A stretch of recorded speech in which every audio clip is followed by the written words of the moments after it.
What's going on, YouTube? This is SG1 Sports, and you're watching our SEC channel here at the Voice of College Football. I'm going to give you my power rankings heading into Week 5 of the 2021 college football season as we really start to ramp up SEC play. A huge weekend coming up in the SEC. Just monster games, really, the next 2 weeks.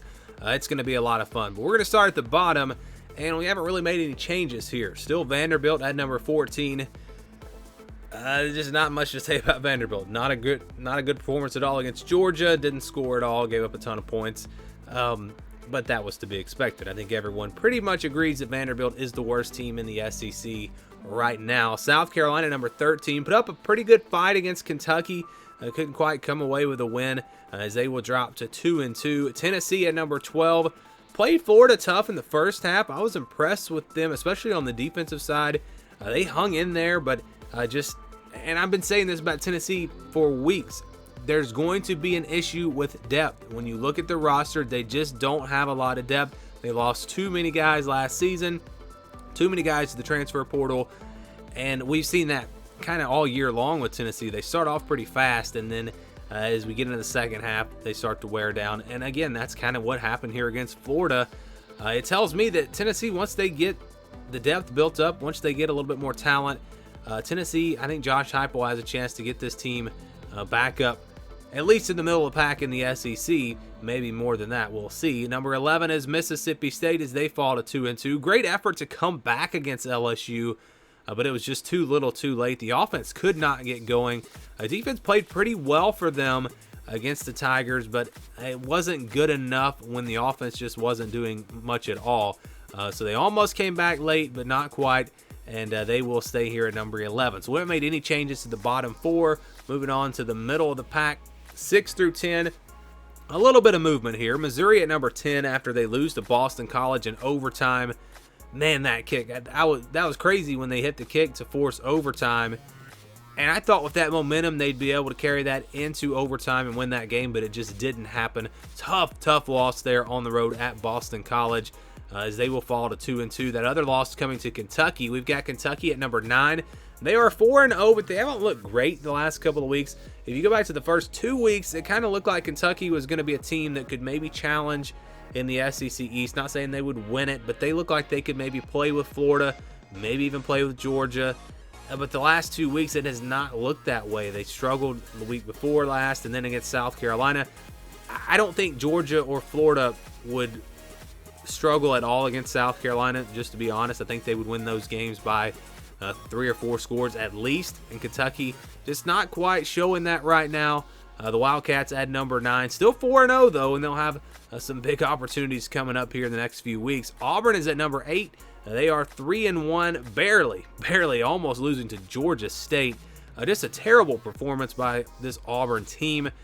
You have to wonder, was it just a bad game? Were they overlooking Georgia State? Were they not prepared? Were they not playing hard enough? I don't know what it was, but something wasn't right. And is that a sign of things to come, or was it just a bad game and they'll bounce back? They're going to have to bounce back quickly because they have a really tough schedule coming up, including on the road at LSU next week, or this week, however you want to phrase it. Number 7 is Texas A&M, 3-1 now on the season after their first loss as they lose to Arkansas.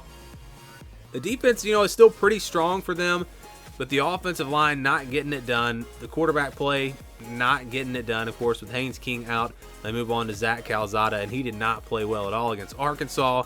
Really had the one big play by Spiller on the ground. That was about it for the offense. They're really struggling on that side of the ball. Defense, I think, can keep them in a lot of these games, but they've got to get better on offense quickly, or this is going to be a pretty rough season. I mean, you look at this SEC and what they have coming up, it's going to be very tough if they don't figure out that offense. LSU at number 6, 3-1. Nice win over Mississippi State. Defense played really well. Talked about how Mississippi State struggled to score a minute ago. I was impressed with the LSU defense. Offense played pretty well overall. They made some big plays.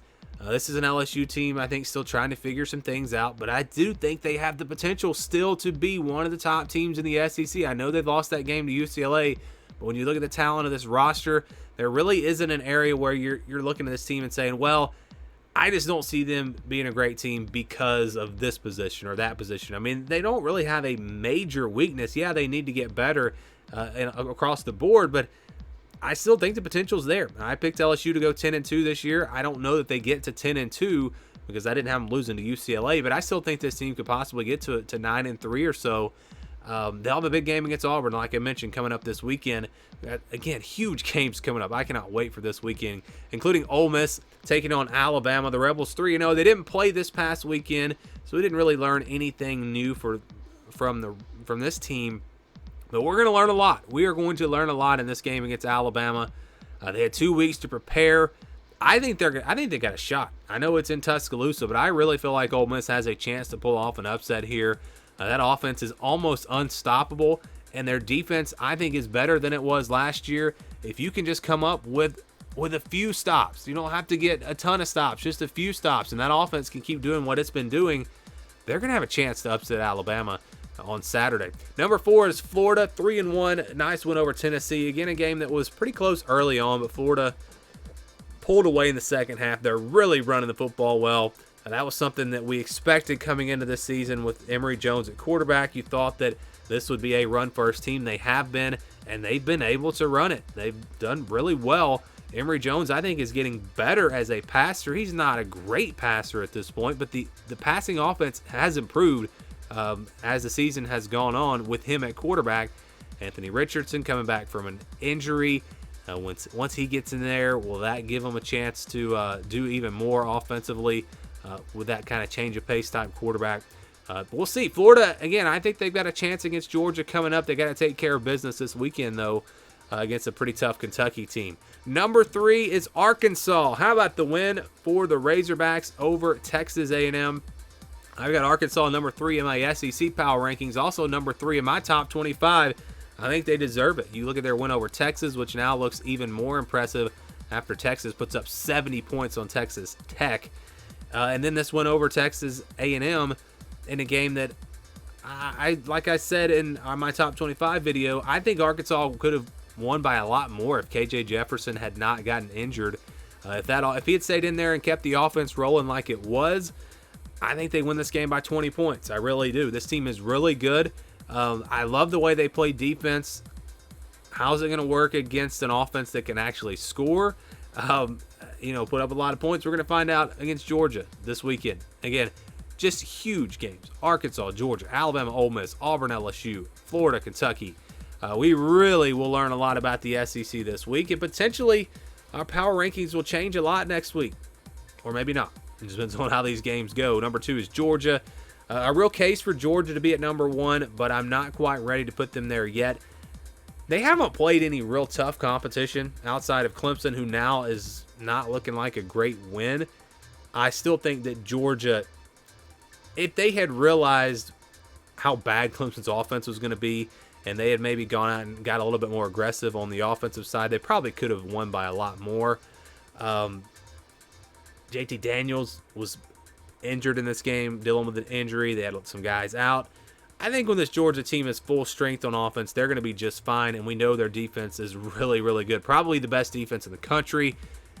So I want to see them against a quality opponent again, and we're going to get that opportunity against Arkansas.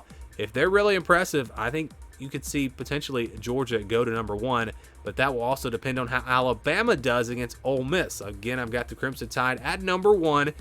Still impressed with their win over Miami. I know Miami is struggling right now, but they completely annihilated that team. And then they took care of business against Florida in a game where they kind of had to hang on. They struggled in the second half.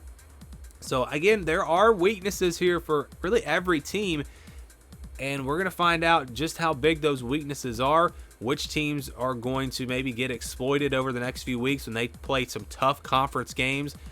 And which teams are going to continue to roll. It's going to be a lot of fun, again, as the SEC conference schedule really ramps up this weekend.